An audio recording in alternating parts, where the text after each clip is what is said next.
બેસો બેસો.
ઓમ ઓમ ઓમ ઓમ ઓમ ઓમ.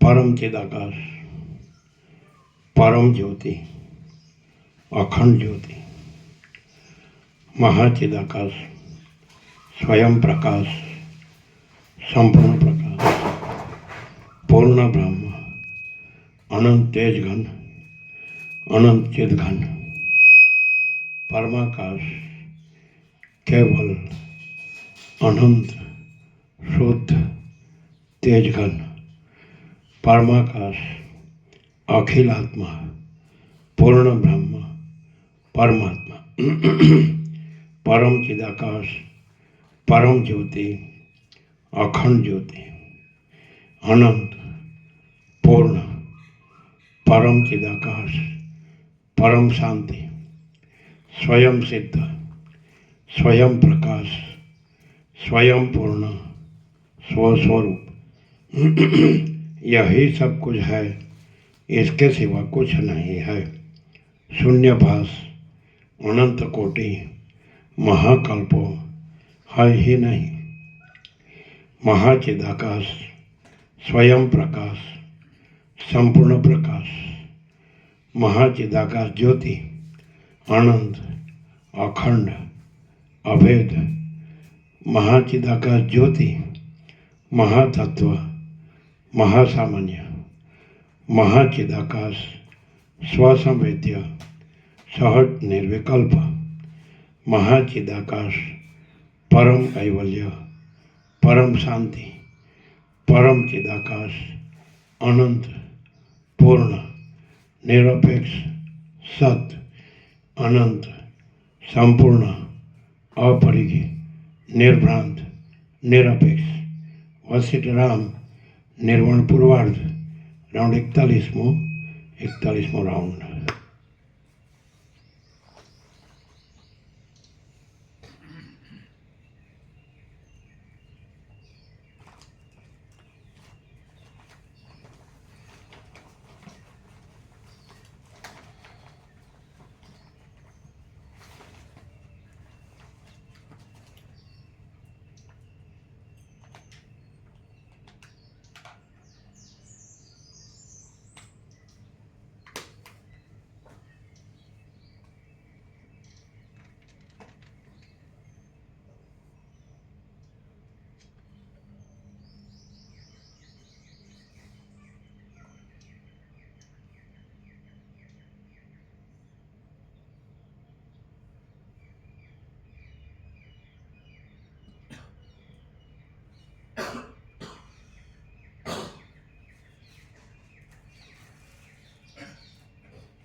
આદ્ય પરબ્રહ્મ સદગુરુ દેવ કી જય.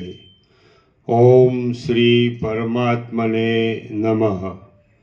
સદગ્રંથોમાં શિરોમણી શ્રી યોગવાસિષ્ઠ મહારામાયણ નિર્વાણ પ્રકરણ પૂર્વાર્ધ સર્ગ 82મો પેજ નંબર 1027. Page number 1027 સર્ગ 82મો. આ 82મા સર્ગમાં યોગી પુરુષને દેહનું અણુપણું તથા સ્થૂલપણું થવાના ઉપાયો, જ્ઞાનની થતી સિદ્ધિ, પરકાયમાં પ્રવેશ તથા તેની ભોગ પ્રાપ્તિ એ કથા યુક્તિથી કહેવામાં આવશે. અણિમાદી સિદ્ધિઓના ઉપાય. વશિષ્ઠ બોલ્યા, યોગીઓનો દેહ જે ક્રિયાથી અણુતાને અને સ્થૂલતાને પ્રાપ્ત થાય છે તે હું સારી રીતે કહું છું, તમે સાંભળો. હૃદયકમળના ચક્રની ઉર્ધ્વ ઉપલી પાંખડી ઉપર સુવર્ણના ભમરા જેવો અને વર્ષા ઋતુમાં સાયંકાળે ચમકતી વીજળીના જેવો કાંતિમાન અને પીળો અગ્નિકણ રહે છે. જેમ વાયુ વડે બહારનો અગ્નિ વૃદ્ધિ પામે છે, તેમ વૃદ્ધિના ઉપાયના જ્ઞાનથી એ અંદર રહેલો અગ્નિકણ પણ વધી શકે છે. એ જઠરાગ્નિ ચેતનરૂપ હોવાથી વૃદ્ધિ પામ્યા છતાં પણ બહારના અગ્નિની જેમ દેહને નહીં બાળતા સૂર્યની જેમ અત્યંત પ્રકાશને પ્રાપ્ત થાય છે. પ્રાતઃકાળની સંધ્યામાં પ્રથમ જ ઉદય પામતા બાલ સૂર્યના જેવી કાંતિવાળો એ અગ્નિકણ સુવર્ણની જેમ અગ્નિ ગાળી નાખે તેમ ક્ષણ માત્રમાં આખા દેહને અવયવો સહિત ગાળી નાખે છે. અર્થાત દેહના પાર્થિવ ભાગને તેના ઉપાદાનરૂપ જળ ભાગમાં લીન કરી દે છે. ઉપર જણાવ્યા પ્રમાણે માથાથી આરંભી પગ સુધી ગળી જાય છે. તે પછી તે અગ્નિકણ પોતાનો ઉષ્ણ સ્વભાવ હોવાથી જળભાગની શીતતાને નહીં સહન કરતા ગરમી વડે એ જળભાગનું પણ શોષણ કરી પોતે જુદો જ ચિત્તરૂપ સૂક્ષ્મ શરીરમાં રહે છે. પાર્થિવ અને જળ શરીરને પોતપોતાના ઉપાદાન કારણમાં લીન કરી અવશેષ રહેલો એ અગ્નિકણ જેમ પવનના ઝપાટાથી ઝાકળ ક્યાંય જતું રહે છે, તેમ પ્રાણમાં ક્ષોભ થવાથી પોતે પણ ક્યાંય પોતાના ઉપાદાનરૂપ પ્રાણ આદિ પવનમાં લીન થઈ જાય છે. તે વખતમાં કેવળ અગ્નિમાંથી નીકળતા ધુમાડાની જેમ સુષુમ્ના નાડીની જુદી પડેલી યોગીની કુંડલીની શક્તિ, જીવશક્તિ, સંસ્કારરૂપે રહેલા સૂક્ષ્મ દેહાકાશમાં અવશેષ રહે છે. મન, બુદ્ધિ, જીવ આદિથી જોડાયેલી લિંગ શરીરમાં જ અહંકારને સંકેલી સૂક્ષ્મરૂપ રાખનારી નગરથી ઉર્ધ્વ પ્રદેશમાં બહાર નીકળેલી ધૂમ્રલેખાની પેઠે ચમત્કારથી યથેષ્ટ ગતિ કરવાની શક્તિવાળી એ યોગીની કુંડલીની શક્તિ કમળ, શિલા, તૃણ, ભિંત, પથ્થર, સ્વર્ગલોક અને ભૂલોક આદિમાં જ્યાં જ્યાં પ્રવેશ કરી પાછી નીકળી જવા માટે યોજના કરે ત્યાં ત્યાં તે સૂક્ષ્મ ભાવથી પ્રવેશ કરી બહાર નીકળી જાય છે. હે પ્રિય રામચંદ્રજી, એ જ યોગીની કુંડલીની શક્તિ અગ્નિમાં પ્રથમ લીન કરી દીધેલા જળભાગને જ્યારે પાછો ક્રમ પ્રમાણે તેમાંથી પ્રકટ કરે છે, ત્યારે જેમ કૂવામાં નાખેલી બોખ ચામડાની ડોલ જળથી ભરાઈ જાય તેમ તે રસથી ભરાઈ જાય છે. હે રામચંદ્રજી, જેમ ચિત્રકારની બુદ્ધિમાં સ્ફુરેલી રેખા તેવા આકારે બહાર પ્રકટ થાય છે, તેમ રસથી પૂર્ણ થયેલી એ કુંડલીની શક્તિ પણ પ્રથમ ખેંચી લીધેલા પાર્થિવ ભાગને પાછો પ્રકટ કરી જેવા આકારની ભાવના કરે તેવો આકાર યોગ્ય સામર્થ્યથી થઈ જાય છે. માતાના ઉદરમાં રહેલા કલલમાં માંસપિંડમાં અતિ સૂક્ષ્મ રૂપે રહેલી બીજ શક્તિ જ જેમ હાડકાં, હાથ પગ આદિ સ્થૂળ ભાવને પ્રાપ્ત થાય છે, તેમ એ કુંડલીની અંદર હાડકાં આદિ ભાવને પ્રાપ્ત થાય છે. હે રામચંદ્રજી, યોગી પુરુષની જીવ શક્તિ પોતાની ઈચ્છા અનુસાર મેરુ આદિ મોટા પ્રમાણના આકારની કે તૃણ આદિ નાના પ્રમાણના આકારની જેવી દ્રઢ ભાવના કરે તેવા આકારને તે પ્રાપ્ત થાય છે. અણિમાદી સિદ્ધિઓ જે રીતે યોગથી સિદ્ધ થાય છે તે તમે સાંભળી ચૂક્યા. હવે એ સિદ્ધિઓ જ્ઞાનથી શી રીતે મળી શકે તે કહું છું, તમે સાંભળો, કે જે આ કથા સાંભળ્યાનું મુખ્ય ભૂષણ છે. શુદ્ધ, નિર્વિકાર, અલક્ષ્ય, સૂક્ષ્મતર અને શાંત એક ચેતન સત્તા સર્વત્ર છે. શુદ્ધ, નિર્વિકાર, અલક્ષ્ય, સૂક્ષ્મતર અને શાંત એક ચેતન સત્તા સર્વત્ર છે. જગત કે જગતની ક્રિયા કશું તેમાં છે જ નહીં. એ ચેતન સત્તા જ્યારે સંકલ્પ રૂપે સ્ફુરેલા પોતાના આત્માને અધ્યાસથી વધારે છે ત્યારે સંકલ્પ રૂપ મેલથી મલિન થાય છે અને તે જીવ એવા નામથી ઓળખાય છે. જેમ મૂઢ બુદ્ધિવાળા અજ્ઞાની બાળકના મનમાં યક્ષ અસત્ય છતાં ભયથી સત્ય ભાસે છે, તેમ આ દેહ અસત્ય છતાં જીવની દ્રષ્ટિમાં માત્ર સંકલ્પની ભ્રાંતિથી સત્ય જેવો લાગે છે. જ્યારે જ્ઞાનરૂપ દીપકથી પ્રકાશનો પૂર્ણ રીતે ઉદય થાય છે ત્યારે સંકલ્પથી થયેલું જીવનું સઘળું અજ્ઞાન શરદ ઋતુના વાદળાની પેઠે નાશ પામે છે. જ્યારે જ્ઞાનરૂપ દીપકથી પ્રકાશનો પૂર્ણ રીતે ઉદય થાય છે ત્યારે સંકલ્પથી થયેલું જીવનું સઘળું અજ્ઞાન શરદ ઋતુના વાદળાની પેઠે નાશ પામે છે. જ્યારે જ્ઞાનરૂપ દીપકથી પ્રકાશનો પૂર્ણ રીતે ઉદય થાય છે ત્યારે સંકલ્પથી થયેલું જીવનું સઘળું અજ્ઞાન શરદ ઋતુના વાદળાની પેઠે નાશ પામે છે. હે રામચંદ્રજી, જેમ તેલ ખૂટી જવાથી દીવો બુઝાઈ જાય છે, તેમ સર્વ સંકલ્પોનો નાશ થઈ જવાથી દેહ પણ બાધિત નહીં જેવો થઈ જાય છે. જેમ નિદ્રાનો નાશ થવાથી સ્વપ્ન જોવામાં આવતું નથી, તેમ સત્ય પરમાત્માનો સાક્ષાત્કાર થવાથી દેહ પણ મિથ્યા હોવાથી જોવામાં આવતો નથી. જેમ નિદ્રાનો નાશ થવાથી સ્વપ્ન જોવામાં આવતું નથી, તેમ સત્ય પરમાત્માનો સાક્ષાત્કાર થવાથી દેહ પણ મિથ્યા હોવાથી જોવામાં આવતો નથી. જે તત્વ ન હોય તેમાં તત્વની ભ્રાંતિ થાય એટલે જીવ દેહમાં બંધાઈ રહે છે.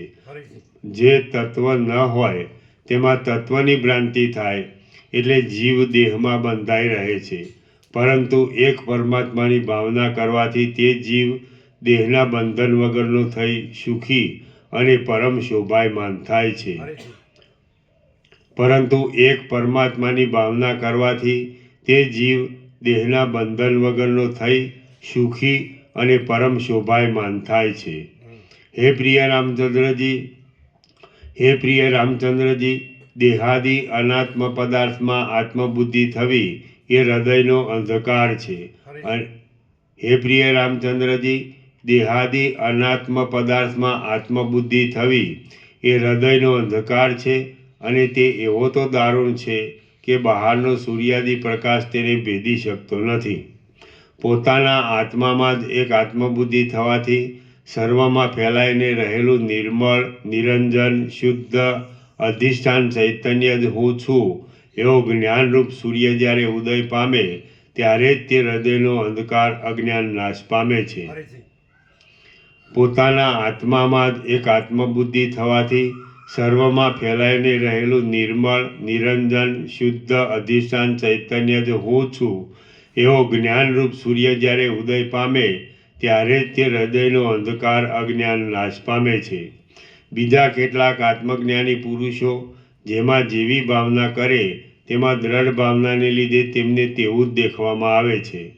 હે રામચંદ્રજી, મૂઢ, ઝેરના કીડા વગેરે પણ દ્રઢ ભાવનાના આગ્રહને લીધે ઝેરનું અમૃતની પેઠે ભક્ષણ કરે છે અને દૂધ, અન્ન આદિ અમૃતને ઝેરની દ્રઢ ભ્રાંતિથી ઝેરની પેઠે માની અભક્ષ્ય ગણે છે.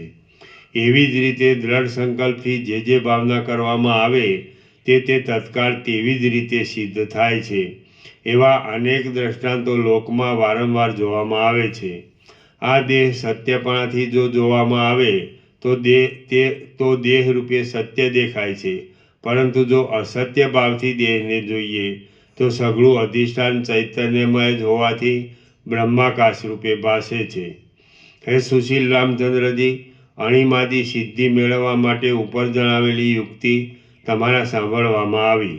હવે એ વિશે બીજી યુક્તિ કહું છું તે સાંભળો. જેમ બહારના વાયુમાં રહેલી ફૂલની સુગંધી નાક પાસે જાય, તેમ રેચક પ્રાણાયામના અભ્યાસના યોગથી જીવને જ્યારે કુંડલીની શક્તિરૂપ ઘરમાંથી જુદો પાડી બીજાના દેહમાં, જીવમાં કે બુદ્ધિમાં વૈભવ ભોગવવા માટે દાખલ કરવામાં આવે, ત્યારે ચેષ્ટા વગરનો એ દેહ લાકડાના જેવો જડ થઈ જાય છે. જેમ ઝાડને પાણી પાનારો માળી પોતાના હાથમાં રહેલા ઘડાના પાણીથી જે ઝાડ કે લતાને પાણી પાવાને ઈચ્છે છે તેને પાય છે, તેમ એ જીવને પણ સ્થાવરમાં કે જંગમમાં જે પદાર્થમાં પોતાને ઈચ્છા થાય તેની અંદર સારી રીતે વૈભવો ભોગવવાને યોજી શકાય છે. હે પ્રિય રામચંદ્રજી, એ પ્રમાણે પરકાળમાં પ્રવેશ કરી પરકાયામાં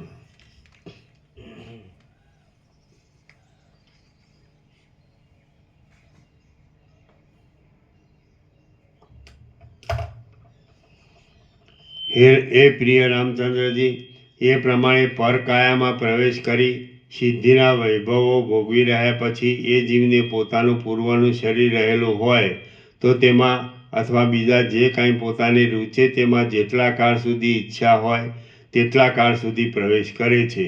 અથવા એ યોગી પુરુષ પરકાય પ્રવેશ કરી વૈભવ ભોગવ્યા પછી સર્વમાં વ્યાપ્ત થઈ રહેલા પોતાના ચૈતન્ય ચમત્કારથી સર્વ સ્થાવર જંગમ દેહોમાં, તેના જીવોમાં અને સત્વાદી ગુણોમાં સંપૂર્ણ રીતે વ્યાપ્ત થઈ રહે છે. યોગથી મળેલા ઐશ્વર્યથી ભરપૂર થયેલો એ જીવ નિત્ય સ્વપ્રકાશ અને નિર્દોષ પોતાના આત્મ સ્વરૂપને ઓળખી જે ઈચ્છા કરે તે તત્કાળ મેળવે છે. પરંતુ અજ્ઞાનનું પડર ખસી જવું એ જ પરમ પદ છે એમ વિવેકી પુરુષોનું માનવું છે. પરંતુ અજ્ઞાનનું પડળ ખસી જવું એ જ પરમ પદ છે એમ વિવેકી પુરુષોનું માનવું છે. શ્રી યોગ વાસિષ્ઠ મહારામાયણમાં નિર્વાણ પ્રકરણના પૂર્વાર્ધનો અણિમાદી લાભ યોગોપદેશ નામનો સર્ગ 82મો સમાપ્ત. સર્ગ 83મો.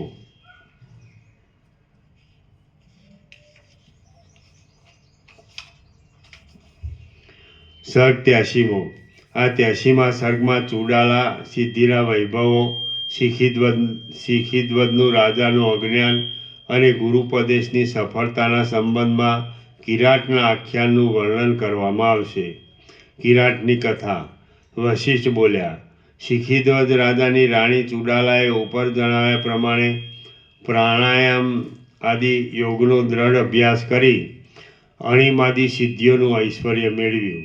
મોહની નિવૃત્તિ થઈ જવાને લીધે અને તાપોનો નાશ થઈ જવાથી ગંગાના જેવી નિર્મળ અને શીતળ એ ચૂડાલાએ આકાશ માર્ગ વડે ગમન કરવા માંડ્યું.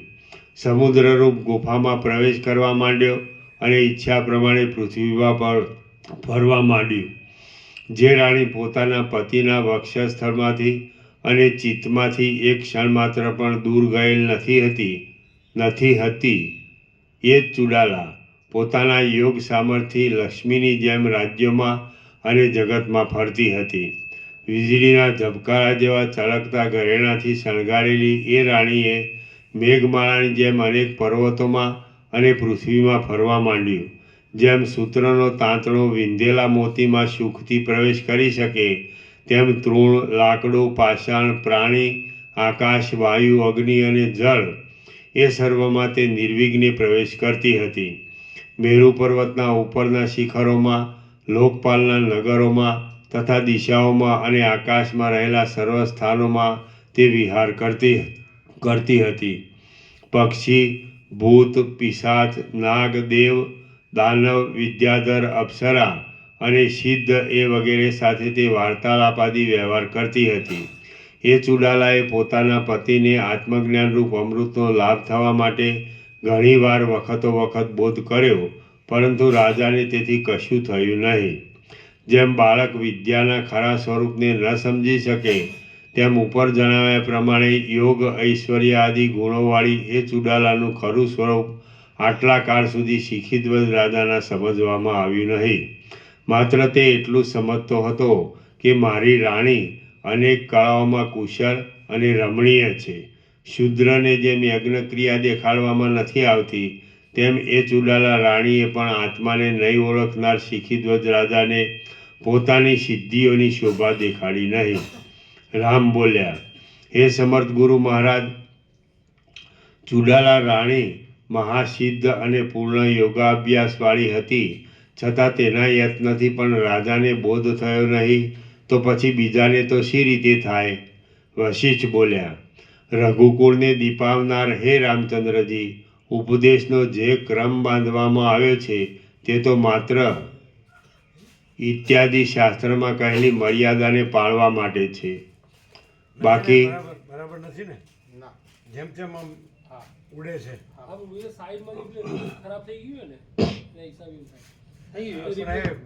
સરખું નથી આવતું, જેમ તેમ ઉડે છે. અને હવે જોયું બરોબર? એટલે ફોકસ સરખું આવે છે? ક્યાંય ઉડતું બુડતું નથી? ગરમ આવે છે? ગરમ આવે. ચેક કરી લીધું. કરી.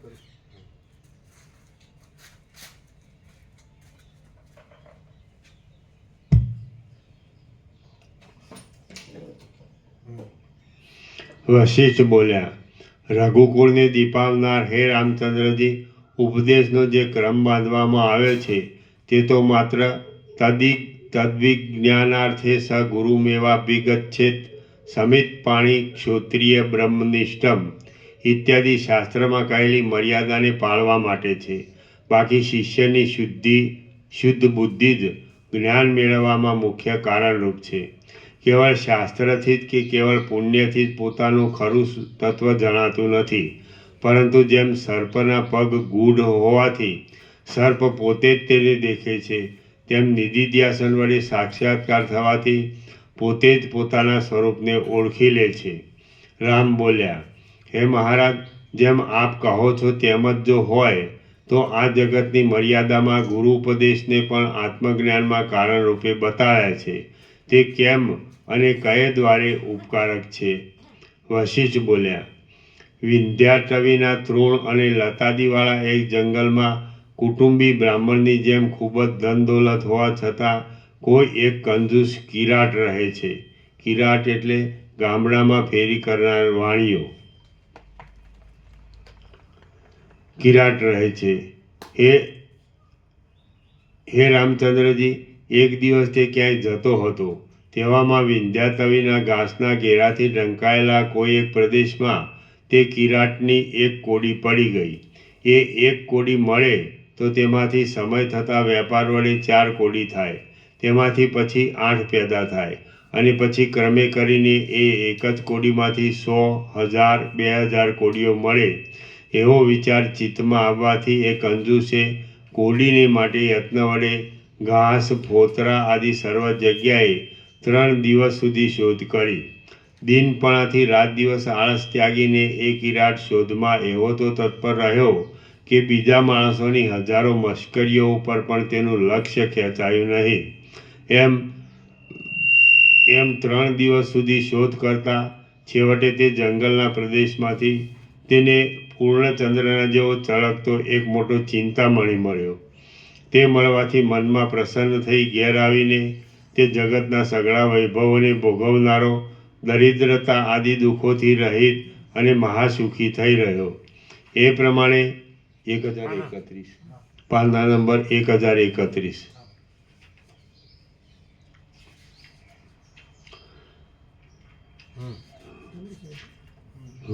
જમણી સાઈડ 1031. એમ 3 દિવસ સુધી શોધ કરતા છેવટે તે જંગલના પ્રદેશમાંથી તેને પૂર્ણચંદ્રના જેવો ચળકતો એક મોટો ચિંતામણી મળ્યો.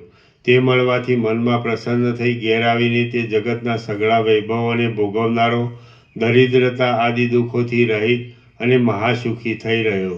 એ પ્રમાણે જેમ કિરાટે રાત દિવસ મનમાં ગ્લાનિ નહીં લાવતા કોડીની શોધ કરી, તો આખા ભૂમંડળના જેવો મહામૂલ્યવાન ચિંતામણી તેને મળ્યો. તે જ પ્રમાણે શાસ્ત્રના ઉપદેશથી પોતાના આત્માનું સ્વરૂપ ઓળખાય છે. જેમ કોડી શોધવા જતા વિરાટને ચિંતામણીનો લાભ થયો, તેમ ગુરુપદેશના ક્રમથી જેમ તે જ પ્રમાણે શાસ્ત્રના ઉપદેશથી પોતાના આત્માનું સ્વરૂપ ઓળખાય છે. જેમ કોડી શોધવા જતા વિરાટને ચિંતામણીનો લાભ થયો. કિરાટ વિરાટ કિરાટ અમારી પાસે ચોપડી નથી.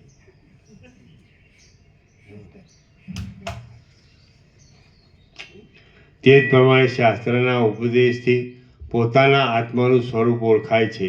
જેમ કોડી શોધવા જતા કિરાટને ચિંતામણીનો લાભ થયો, તેમ ગુરુપદેશના ક્રમથી શાસ્ત્રના શ્રવણ વગેરે મારફત જે જ્ઞાન ઇન્દ્રિયથી મળે નહીં, તેની શોધ કરતાં મનન નિધિધ્યાસન દ્વારા અપરોક્ષ જ્ઞાનનો લાભ થઈ જાય છે.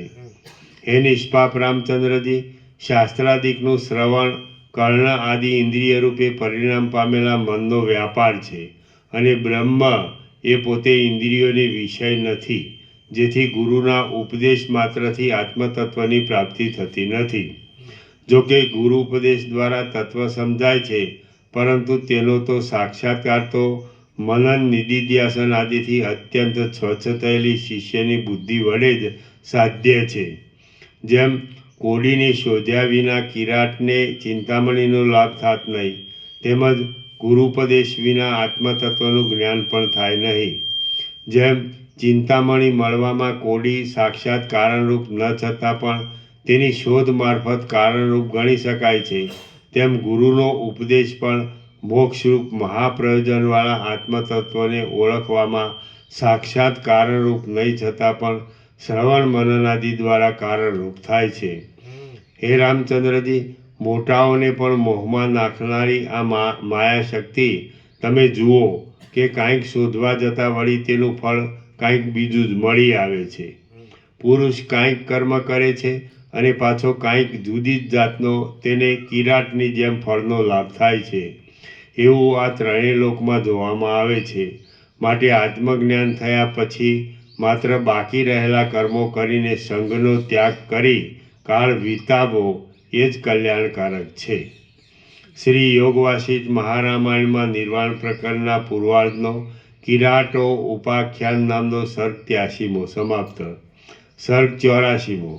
આ 84મા સર્ગમાં શિખીધ્વજ રાજાનો વૈરાગ્ય, ચુડાલાનું સમજાવવું તથા વનમાં રાત્રિએ રાજાનું નીકળવું અને છેવટે મંદરાચળમાં સ્થિતિ થવી એ કથા કહેવામાં આવશે. શિખીધ્વજનો વૈરાગ્ય અને વનગમન.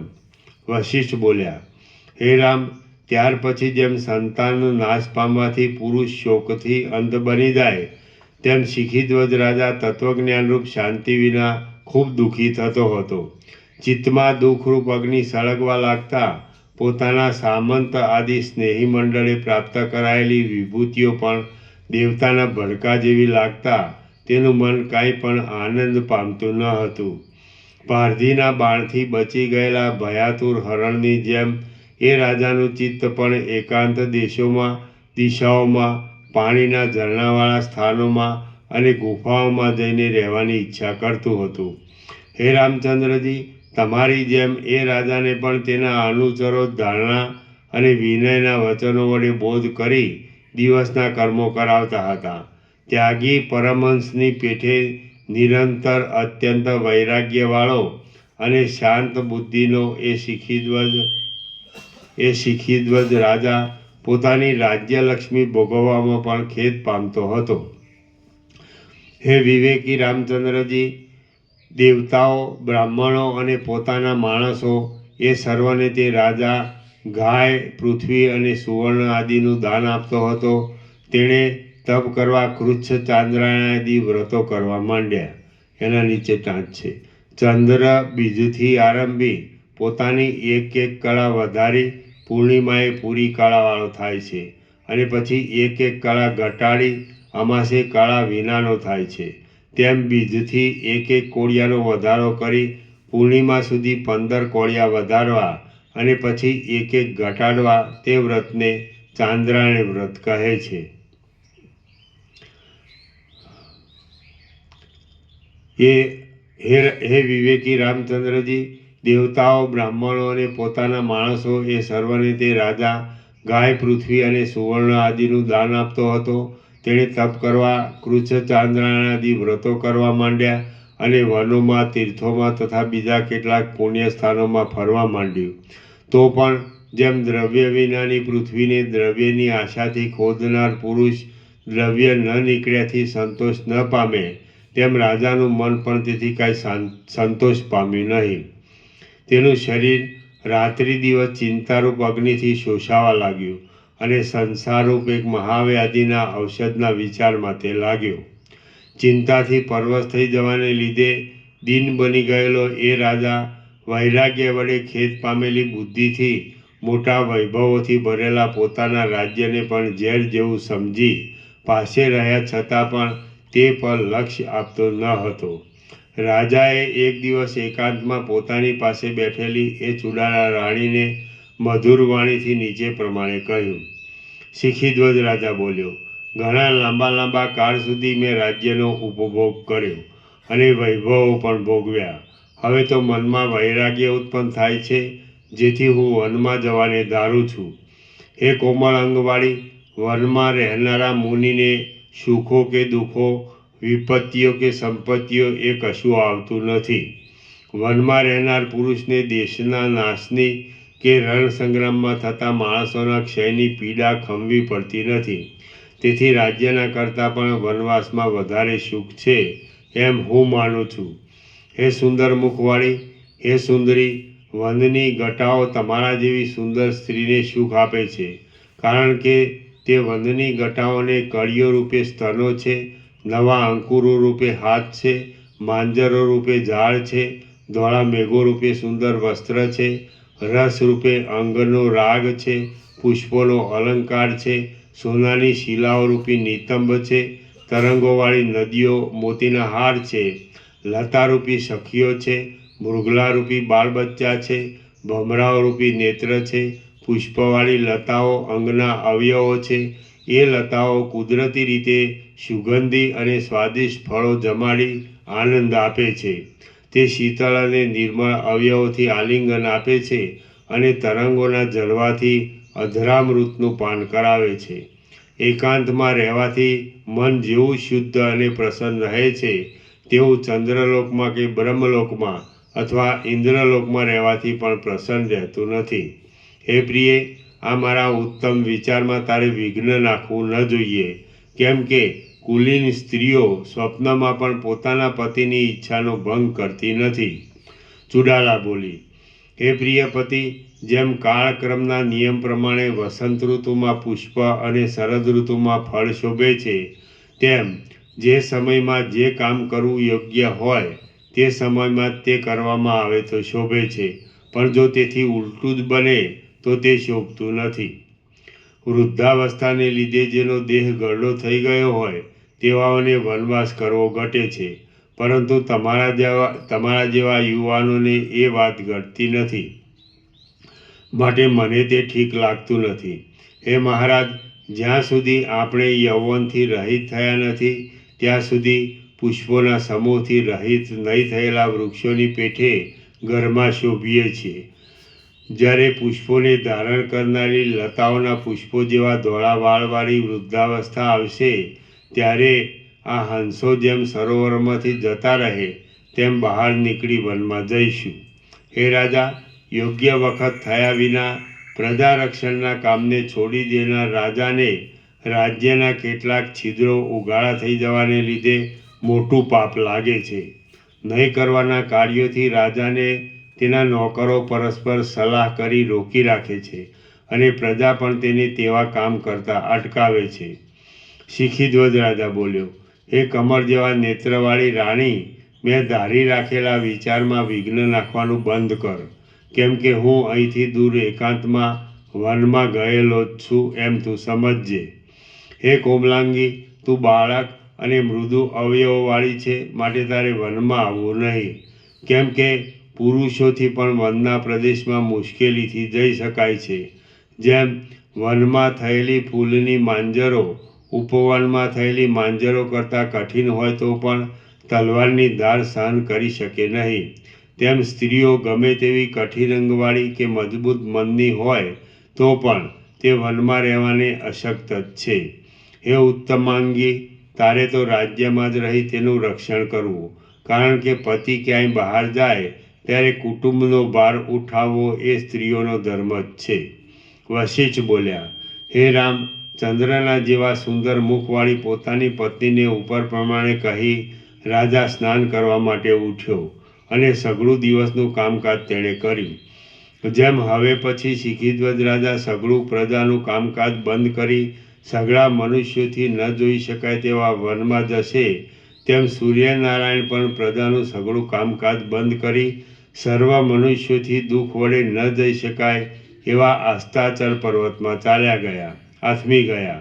જેમ પોતાના ઘરમાંથી નીકળેલા રાજાની પછવાડે અનુરાગવાળી પ્રેમથી બંધાયેલી ચૂડાલા હવે પછી જશે, તેમ સૂર્યનારાયણની પછવાડે પણ અનુરાગવાળી લાલ થઈ ગયેલી તેની પ્રભા પોતાના ફેલાયેલા રૂપને સંકોચી લઈ અનુસરતી હતી.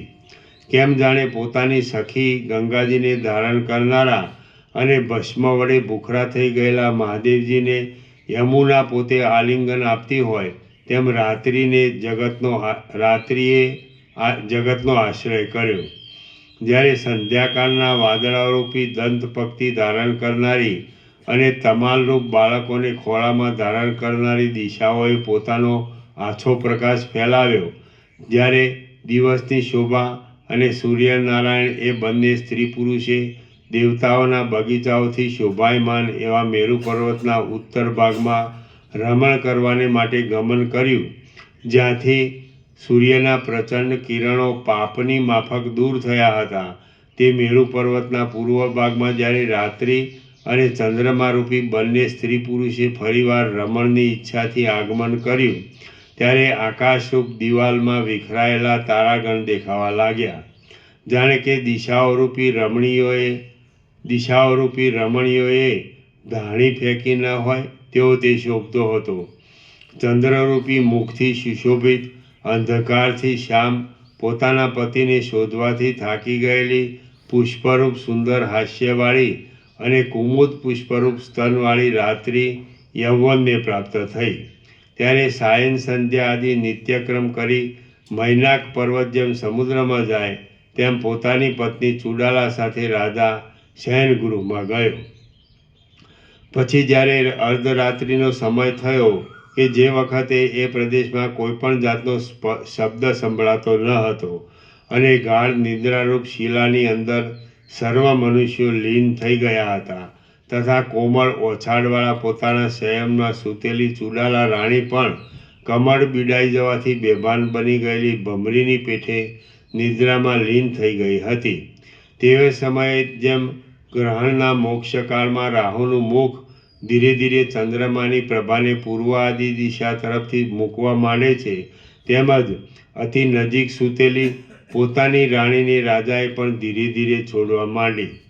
સૂતેલી રાણીએ અર્ધભાગમાં દબાવેલ ઓછાડવાળા એ શયનમાંથી જેમ વિષ્ણુ ભગવાન લક્ષ્મીની કાંતિવાળા અને ચંચળ તરંગોથી શોભતા ક્ષીરસાગરમાંથી ઉઠે, તેમ શિખીધ્વજ રાજા પણ ઉઠ્યો. હું રાત્રિચર્યા માટે જાઉં છું, તમે સર્વ અહીં જ રહો. એ પ્રમાણે પોતાના સેવકોને કહી તેઓની ત્યાં યોજના કરી રાજા પોતે શહેરમાંથી બહાર નીકળ્યો. નિષ્ફૃહ થઈ ગયેલા એ રાજાએ, હે રાજ્યલક્ષ્મી, તને હવે નમસ્કાર છે, એમ કહી પોતાના દેશથી બહાર નીકળી જેમ કોઈ નંદ સમુદ્રમાં પ્રવેશ કરે. એના નીચે ટિપ્પણી છે. નંદ રાજાએ સમુદ્રમાં નાણું સંતાડ્યું હતું, તે લેવા માટે જતા નવનંદ થયા હતા. હે રાજ્યલક્ષ્મી, તને હવે નમસ્કાર છે, એમ કહી પોતાના દેશથી બહાર નીકળી જેમ કોઈ નંદ સમુદ્રમાં પ્રવેશ કરે તેમ માત્ર પોતે એકલાએ જ અતિ ભયાનક મોટા જંગલમાં પ્રવેશ કર્યો. ગાઢા અંધકારવાળી લતાઓથી ભરેલો, ક્ષુદ્ર પ્રાણીઓના સમૂહથી મહાભયાનક એવું એ મોટું જંગલ અને ઘાટા અંધકારથી ભરેલી તથા ક્ષુદ્ર પ્રાણીઓના સમૂહથી ભયંકર લાગતી એ રાત્રિ, એ બંનેનું રાજાએ સાથે જ ઉલ્લંઘન કર્યું. અર્થાત રાત્રિ પણ જતી રહી અને એ મોટા અરણ્યનો પણ છેડો આવી ગયો. સવાર સુધીમાં મહાભયાનક જંગલને ઓળંગી આખા દિવસને પણ માર્ગમાં જ વિતાવી કોઈ એક વનભૂમિમાં સૂર્યનારાયણની સાથે સાયંકાળે તે રાજાએ પણ વિશ્રામ લીધો. સૂર્યાસ્ત થવાથી તે રાજાએ સ્નાનાદિ કર્મ કરી કાંઈક ફળાદિકનો આહાર કરી તે રાત્રિ ત્યાં જ ગાળી. વળી પ્રાતઃકાળમાં ઉઠી કેટલાક નગરો, દેશો, પર્વતો અને નદીઓ તેણે પસાર કર્યા. એ પ્રમાણે 12 રાત્રિ વીત્યા પછી મંદરાચલની નજીક રહેલું અન્ય મનુષ્યોથી દુઃખ વડે જઈ શકાય તેવું જનસમુદાયથી અને નગરોથી અતિ દૂર વાંસના ધોરિયા કે પરનાળા વાટે ખળખળ વહેતા વાવના પાણી વડે પોષણ પામી અતિ બળવાન થયેલા વૃક્ષોવાળું શિથિલ થઈ ગયેલા જૂના વેદીના એક જાતની યજ્ઞભૂમિના સ્થાનોથી પૂર્વકાળમાં થઈ ગયેલા બ્રાહ્મણોના આશ્રમોની સૂચના આપનારું ક્ષુદ્ર પ્રાણીઓથી રહિત સિદ્ધ પુરુષોને સેવવાલાયક લતાઓના સ્થાનરૂપ પ્રાણને પોષણ આપનારા ફળોથી ભરપૂર થઈ ગયેલું વૃક્ષોથી અને લતાઓથી ખીચોખીચ કોઈ એક વન હતું.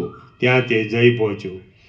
તે વનની અંદર લીલા ઘાસવાળા પ્રદેશોથી શ્યામ ફળવાળા વૃક્ષોથી શોભતા સ્નિગ્ધ, શીતળ, શુદ્ધ, સરખા અને જળવાળા કોઈ એક પ્રદેશમાં જેમ વર્ષાકાર વીજળીવાળા શ્યામ વાદળા વડે પાંજરા જેવો ગોળ આકાર બનાવી દે છે તેમ એ રાજાએ મંજરીવાળી વેલોથી પોતાને રહેવાને માટે એક પર્ણકુટી બનાવી.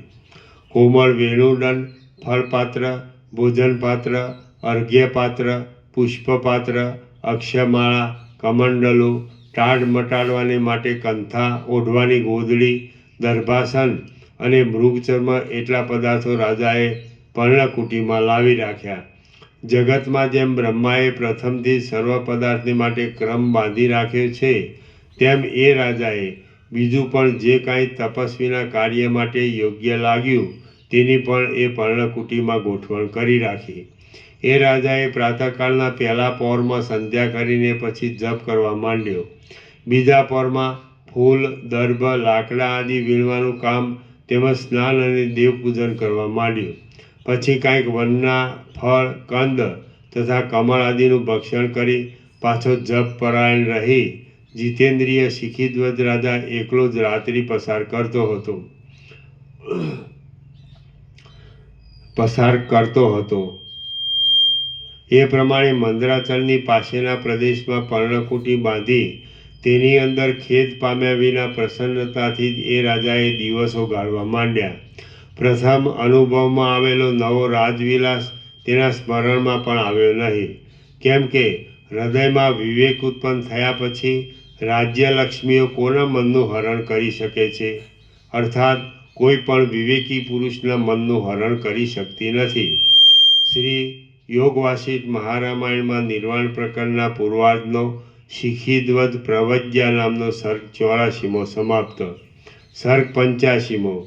આ 85મા સર્ગમાં રાણી જાગી જઈ રાજાને શોધશે.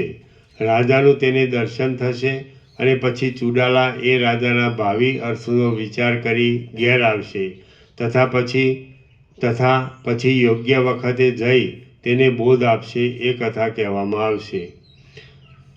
ચુડાલા પતિ પાસે વનમાં ગઈ. વશિષ્ઠ બોલ્યા, ઉપર પ્રમાણે શિખીધ્વજ રાજા જેમાં જોઈતી વસ્તુઓ રાખવામાં આવી હતી તેવી પોતાની પર્ણકુટીમાં વનમાં રહ્યો. હવે પછી ચુડાલા રાણીએ શું કર્યું તે તમે સાંભળો. અર્ધરાત્રિના સમયમાં ઉઠી શિખીધ્વજ રાજા દૂર પહોંચી ગયા પછી ચુડાલા રાણી ગામમાં સૂતેલી હરણીની પેઠે ભયથી જાગી ગઈ.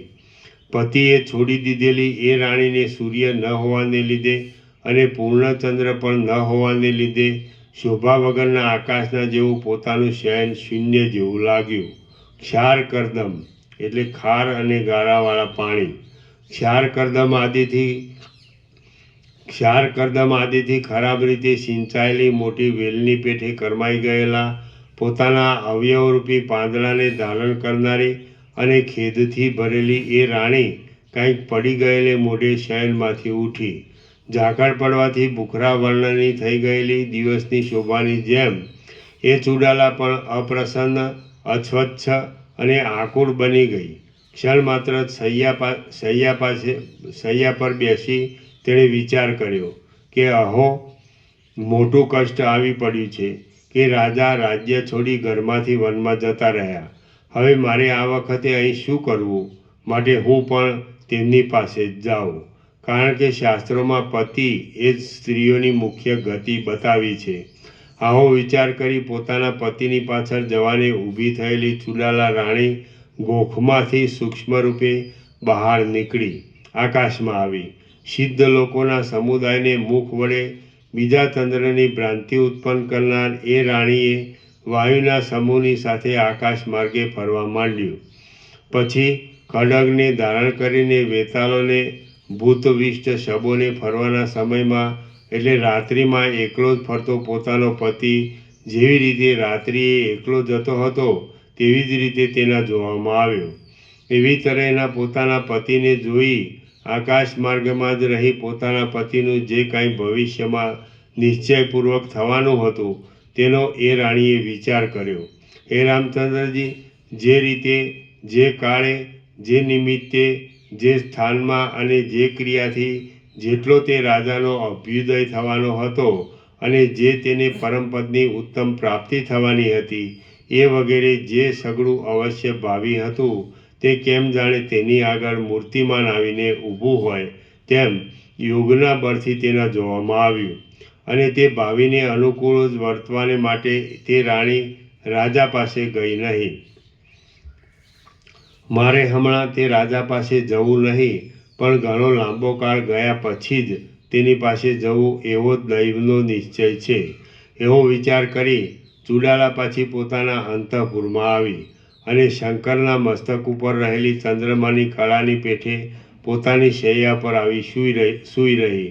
પછી કોઈ પણ કારણને લીધે રાજા હમણાં બહાર ગયેલા છે એમ શહેરમાં માણસોને સમજાવી પોતે ત્યાં જ રહી. જેમ કોઈ ડાંગરના ક્યારાની રક્ષા કરનારી સ્ત્રી તેના ક્યારાની રક્ષા કરે તેમ સર્વમાં સમદ્રષ્ટિ રાખી તે ક્રમે કરીને એ રાણી પતિના રાજ્યની રક્ષા કરવા લાગી. રાજ્યમાં રહેવાથી રાજ્યની રક્ષા કરવાને લીધે અને વનમાં રહેવાથી વનની રક્ષા કરવાને લીધે એકબીજાના મુખને નહીં દેખનારા એ બંને સ્ત્રી પુરુષનો એ પ્રમાણે કાળ જવા લાગ્યો. શિખીધ્વજ રાજાના વનની અંદર તથા ચુડાલાના પોતાના દરબારગઢની અંદર દિવસ, પક્ષ, માસ, ઋતુ અને વર્ષો જવા લાગ્યા. આ સંબંધમાં વિશેષ તો શું કહેવું, પરંતુ 18 વર્ષ સુધી ચુડાલા પોતાના ઘરમાં અંતઃપુરમાં રહી અને રાજા વનની ઝાડીમાં નિવાસ કરી રહ્યા. મંદરાચળની તળેટીની ગુફા પાસે પર્ણકુટી બાંધી રહેનારા એ શિખીધ્વજ રાજાને ઘણા વર્ષો વીતી જવાને લીધે વૃદ્ધાવસ્થા આવી ગઈ. ત્યાં સુધીમાં તેની વાસનાઓનો પરિપાક પણ આવી જશે એમ ધારી ચુડાલાએ તેની વાટ જોઈ. ઉપર જણાવ્યા પ્રમાણે જ્યારે ઘણા વર્ષો વનમાં જ ગયાથી રાજાને વૃદ્ધાવસ્થા પ્રાપ્ત થઈ ત્યારે પોતાનાથી એટલે ચુડાલાથી જે કંઈ કાર્ય થવાનું દૈવના તરફથી ભાવિ તરીકે નિર્માણ થઈ ગયેલું છે તેનો વખત આવી ગયાથી પતિની એટલે શિખીધ્વજ રાજાની પાસે જવાનો આ મારે સમય છે એમ વિચાર કરી ચુડાલાએ મંદરાચળની પાસે જ્યાં રાજા છે ત્યાં જવાનો નિશ્ચય કર્યો અને પોતાના દરબારગઢમાંથી તે રાત્રિને વખતે આકાશ માર્ગે ઉતરી વાયુના વેગની સાથે તેણે ગમન કરવા માંડ્યું. માર્ગમાં જતાં જતાં આકાશમાં તેણે કલ્પવૃક્ષની પાસેથી મનમાનીતી રીતે મળેલા વસ્ત્રો વડે ઢંકાયેલા રત્નના હારોથી શણગારેલી નંદનવનના બગીચાઓમાં રહેનારી અને પતિ વિશે આસક્તિવાળી સિદ્ધાભિસારિકાઓ, રમણની ઈચ્છાથી સિદ્ધ લોકો પાસે આવનારી સ્ત્રીઓ તે ચુડાલાના જોવામાં આવી. ચંદ્રમાની કળાઓનો સ્પર્શ કરનારા, હિમના કણોને વરસાવનારા અને ઉત્તમ સિદ્ધ પુરુષો પાસેથી પુષ્પમાળા, કસ્તુરી આદિના સુગંધને ગ્રહણ કરી તેનો ફેલાવો કરનારા પર્વતોને તે રાણીને સ્પર્શ થયો. આકાશમાં આવતા તેણે ચંદ્રબિંબરૂપી અમૃત, સમુદ્રના મોટા તરંગરૂપ નિર્મળ ચાંદની દીઠી, વાદળાની વચમાં થઈ ગમન કરનાર એ ચુડાલા રાણીએ મેઘની સાથે જ રહેનારી અને મેઘથી જુદી નહીં પડનારી વીજળીઓ તરફ વારંવાર દ્રષ્ટિ કરી. તેણે મનમાં કહ્યું કે પ્રાણીઓનો સ્વભાવ જીવતા સુધી બદલાતો જ નથી, કેમ કે મારું મન વિવેકથી રોક્યા છતાં ઉત્કંઠા થાય છે કે સિંહના જેવી દ્રઢ કાંધવાળા અને વિવેકી એવા મારા પતિને હું ક્યારે જોઈશ. મંજરીઓના ઝુમખાથી વીંટાયેલી વેલો વૃક્ષોરૂપી પોતાના પતિને ક્ષણ માત્ર પણ છોડતી નથી. એ જોઈને મારા મનમાં પતિને મળવા માટે ઉત્કંઠા થાય છે.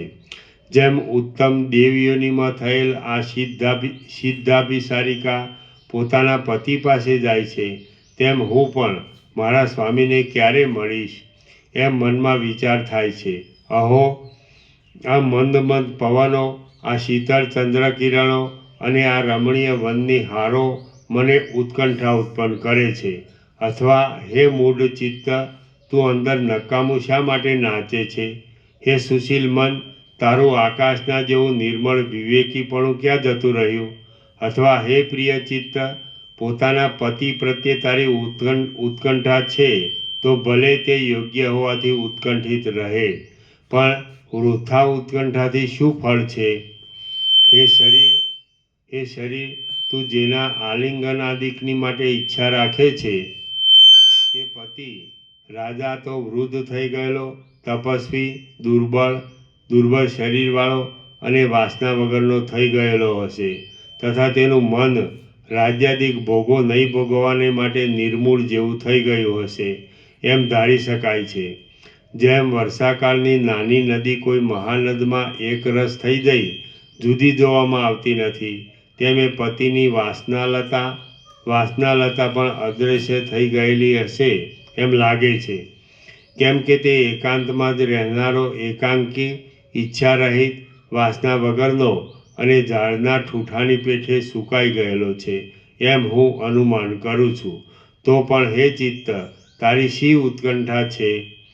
હું યોગબળથી એ પતિને બોધ આપી બાકી રહેલા પ્રારબ્ધને ભોગવવામાં ઉત્કંઠાવાળો કરી તારી સાથે તેનો મેળાપ કરાવીશ. વનમાં રહેનારા એ પતિનું વાસનારહિત થઈ ગયેલું ચિત્ત હું સર્વત્ર સમાન વૃત્તિવાળું કરી તેની રાજ્યમાં જ યોજના કરીશ અને પછી ઘણા લાંબા કાળ સુધી બંને સુખથી રાજ્યમાં રહીશું. અહો, આજ ઘણે લાંબે ગાળે હું મારા આ ઉત્તમ મનોરથને સિદ્ધ કરી શકીશ કે જેથી મારો પતિ પણ જ્ઞાન થવાને લીધે મારા જેવો અંદર અને બહાર સરખા વિચારનો થઈ જશે. જેના વિચારો એકબીજાને મળતા છે તેવા સ્ત્રી પુરુષોના મેળાપથી જે અત્યંત આનંદ થાય છે તે આનંદ પહેલા દરજ્જાનો કહી શકાય છે. એવો મનમાં વિચાર કરી ચુડાલા રાણીએ આકાશ માર્ગે પર્વતોને, દેશોને, મેઘોને અને દિશાઓના અંતોને ઓળંગી મંદરાચળની ગુફા પાસે આવી. 2 મિનિટ.